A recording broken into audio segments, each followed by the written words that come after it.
Last category, let's talk about real estate. How does that fit in? Why do millionaires, billionaires invest in real estate? What's the intent behind that? Yeah, well, first of all, it's tried and true. Real estate's been around forever, using that term loosely, but it's been around. One of the longest investments that's ever existed is real estate.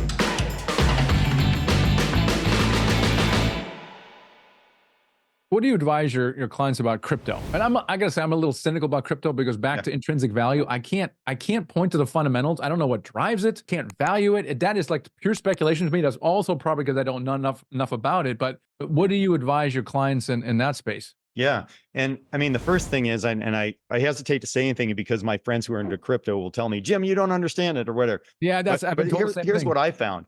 I don't think anybody really understands it.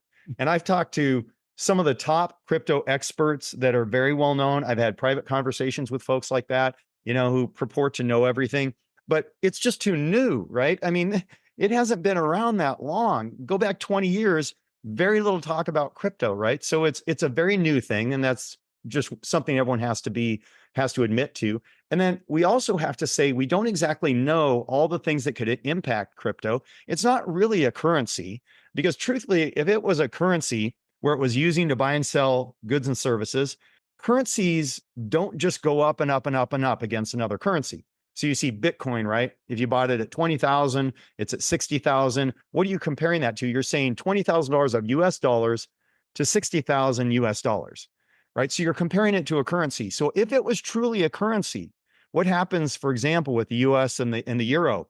One will go up for a while, and the US dollar has actually gone up for a long time.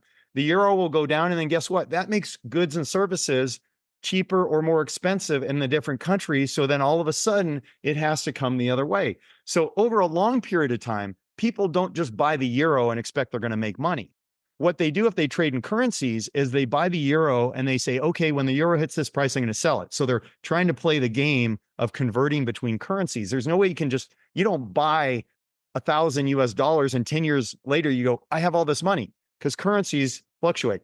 So Bitcoin currently is not a currency. Like, I know they use it in third world countries. I know there's exceptions, but Michael, you and I know, nor anyone I know that has a lot of money in Bitcoin, they don't do their grocery shopping. They don't pay their electric bill. They're not using crypto for, all of their purchases because it's not really a currency yet. Now, maybe it becomes one. However, it's a speculative investment. How do I know it's speculative? Doesn't pay a dividend, doesn't have products, right? You can't really measure the value of it other than what people say it's worth. Now, that being said, it's a real thing. I have money in crypto, and I don't think telling people like don't invest in crypto is necessarily the right thing. Now, I'd say don't invest in crypto unless you know how it fits into your portfolio.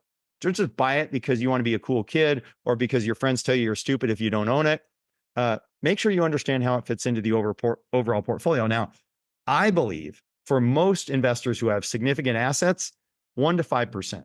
That's where I see it, 1 to 5%. The billionaires have way less than that right now. The billionaires are not on the crypto train yet. They're not putting hundreds of millions of dollars into crypto, right? Now, I have clients, I have friends who have a much bigger percentage. They say they understand it. They say they're confident. They say it's going to make all this money. But the one thing when I've talked to crypto experts and they tell me how this market is going to go, I have one simple question. Tell me what the United States government and the government of China are going to do as to how they regulate cryptocurrency in those countries and around the world. Tell me what they're going to do. And then no one can tell me exactly what they're going to do. But what I can tell you is China and the United States is not just going to go, okay, everyone buy crypto. And if people are doing transactions we can't see, we got no problem with that. They're going to weigh in. Are they going to weigh in a way that hurts that investment or helps that investment? I have no idea. But that right there tells me, unless you can answer that question, you have to be a little cautious when it comes to crypto. You mentioned earlier oil and gas, totally different category. Let's Yeah. talk about that. How does that fit into the asset allocation? Yeah. And I thought you had asked a great question earlier, which is, what are the things that an investor is looking to get from the investment? So with oil and gas, one reason people invest in oil and gas is because of the tax benefit. So there's this thing called intangible drilling costs, and that actually helps you offset active income.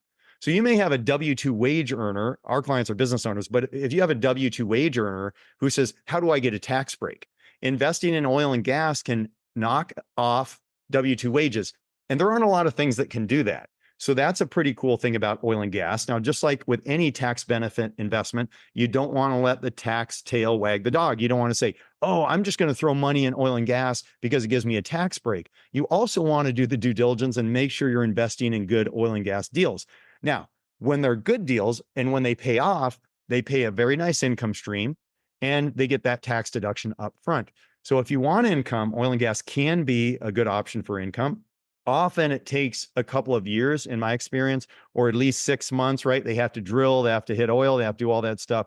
So it's typically not putting money in like, buying a single family rental, right? You buy it, you have a renter, next month you get rental income. Usually oil and gas, it's a little longer until they start paying you. And you also want to understand the provider you're using. Are they focused for their investor on paying as much income as fast as possible, or are they going to pay income later based on what their plan is? And then how much of the investment gets you a tax benefit? Because one way you can tell with a lot of oil and gas is the higher the intangible drilling costs and the write-off, often the lower the fees and the costs inside that investment. That's not always true, because I do know some oil and gas providers who say we're not focused on the tax deduction as much as we're focused on the investment and the return of investment and the income. So it's good to understand that. But if you're just comparing across the board in general, you can kind of eyeball it that the more tax benefits you're getting, often it's because fees and costs to the providers or how they're making money off your money is lower. How do you feel about the oil energy? And are you really, really bullish on it? Are you thinking it's kind of going away for alternative energies, or what is your long-term outlook on that? Yeah, and let me first answer just politically, because I don't want to get in a political thing, right? Some people are anti-oil and gas and all that kind of stuff. And I'm just speaking from a pure investment perspective. No matter how much people want to get away from fossil fuels and oil and gas, there is no way anytime soon the world is going to be turning off that faucet. There's just no way. And you also have to realize that some of the alternatives that people look at also have to be fueled by things like coal and oil and gas, right? I mean, building batteries is very expensive and it takes energy. And where does that energy come from, right? So, and the same thing with automobiles, right? Everyone got excited, like we're going to have all these electric cars. And we're seeing kind of a pushback from the consumer that's saying, hey, I don't know that there's going to be enough charging stations. I don't know that I want to deal with it. Like in the cold weather areas, and I'm in Scottsdale, but in the cold weather areas, you hear these stories where they can't start their electric vehicle because it's too cold. So there's a lot of things to think about and to wrap your head around. But here's the thing I can assure you. Oil and gas is going to be around and there's going to be demand for a long, long time. And right now what's happened due to the current administration, there's been this suppression of the production of oil and gas, but the demand isn't being suppressed. And so right now, and here's the other thing that's interesting in oil and gas that I think is an opportunity. A lot of the big corporate investors in oil and gas have not invested in oil and gas the last few years for political reasons. They don't want to be labeled like you're investing in oil and gas, you're a horrible company. So because of that, and a lot of companies are very sensitive to the political environments, you're having less money come in to these opportunities. Based on that, and based on where the price of oil is today, I think there's serious opportunities in oil and gas, and it's worth a look. And going forward, oil and gas is going to be an investment worth considering for decades to come. No one's turning that faucet off right away. And it's just the way the world works. And you can look at all the numbers. And despite people's best intentions, we have to deal with the reality, unless everyone wants to give up their cars and start riding bikes, which I don't think everyone's doing that anytime soon. Last category, let's talk about real estate. How does that fit in? Why do millionaires, billionaires invest in real estate? What's the intent behind that? Yeah, well, first of all, it's tried and true. Real estate's been around forever, using that term loosely, but it's been around, one of the longest investments that's ever existed. We have a lot of data. We have a lot of information about how they work.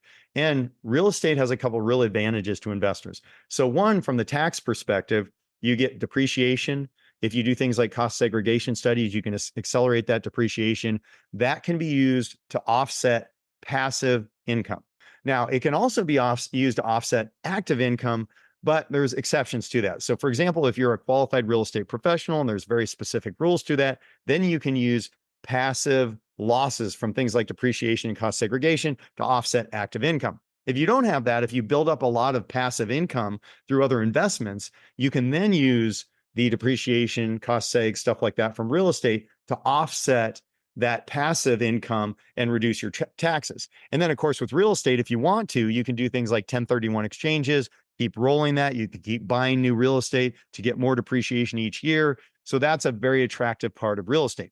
The other very attractive part of real estate is rates of return and passive income. Now, I use that term. It's funny. I say passive income, but I really don't think there's such a thing as passive income, because people who just put money places and just ignore it and go, I'll just get my passive income. That's not a smart choice. So some people, I think, fantasize about that. Like they're on the beach in Cabo. They never look at their investments and the money just comes in. Don't think of passive like you never do anything. Sometimes passive investments take more energy and time to make sure they're smart than active investments, right? Because you naturally look at active investments. But that being said, the income component, the predictable income component, is a huge part of real estate. And real estate has a lot of different things you can invest in. Some people think of real estate as just, I'm going to buy a rental property. So there's direct investing, there's indirect investing. So direct investing, I'm going to buy a rental property. I'm going to buy a commercial building, right? I'm going to get my own financing to do that.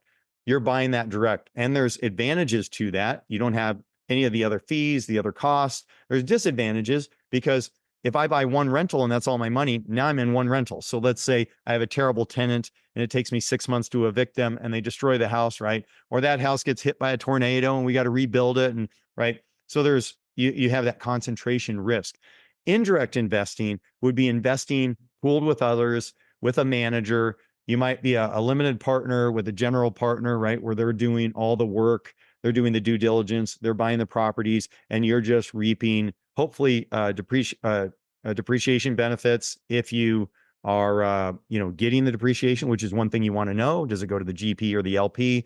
And then you're getting that income, predictable income in the future. So again, lots of places to invest in real estate, whether it's single family homes, warehouse, retail. Of course, retail, business retail especially, like can be I'm sorry, office can be problematic. I'd be a little concerned about that. Retail, I'd be a little concerned about that. But things like warehouses, self-storage, RV parks, multifamily, obviously, which has struggled the last couple of years, but is going to have its new day once interest rates eventually here start going down.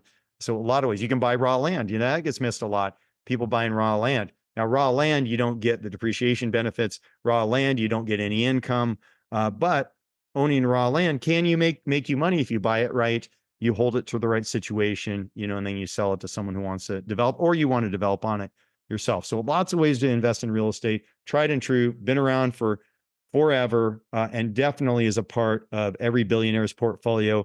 And most everyone I know who has significant wealth owns some real estate.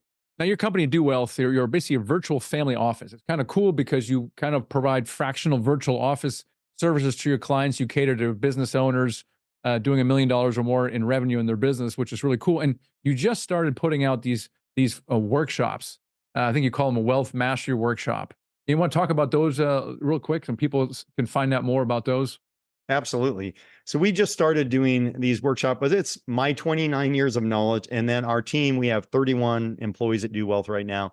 And we've spent hundreds of hours putting this workshop together, and really tailored toward entrepreneur business owners who are doing $1 million or more. But in these 2 days, we're going to cover everything from helping you create your own billionaire allocation, your strategy to go forward, teaching you on the questions you need to ask, how to evaluate your accountant, your attorney, your insurance agent to see if they're actually serving you well, helping you understand all the different simple and complex tax strategies so you can leave with a tax plan to go back to your CPA and implement some of this stuff to put more money in your pocket.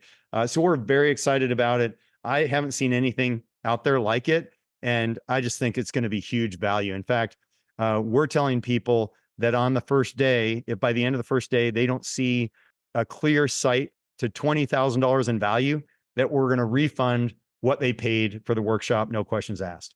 That is awesome. All right. So people can find out more about that at dowealth.com/Nighthawk, right? And use the discount code Nighthawk, because there's going to be a discount for you. And it's going to be happening in Scottsdale, right? Once a quarter or so? Yeah, we're doing them right now between Scottsdale and then in the summer doing one in Park City, Utah, because no one Nice. wants to come in Arizona in the middle of the summer. Yeah, so we'll be bouncing them back and forth. All right. So that's wealth.com/Nighthawk. And I think that's also where people can connect with you. How can people connect with you, Jim? Yeah, if they go to dowealth.com, they can see how to learn more about us. And then, I'm kind of around here and there. So I'm on different podcasts and things that people can find me. And of course, I got my book if they want to read that. That's awesome. So check out dowealth.com/Nighthawk. Hey, Jim, it's awesome to have you on the show today. It's been fun. It's always good to spend time with you, Michael.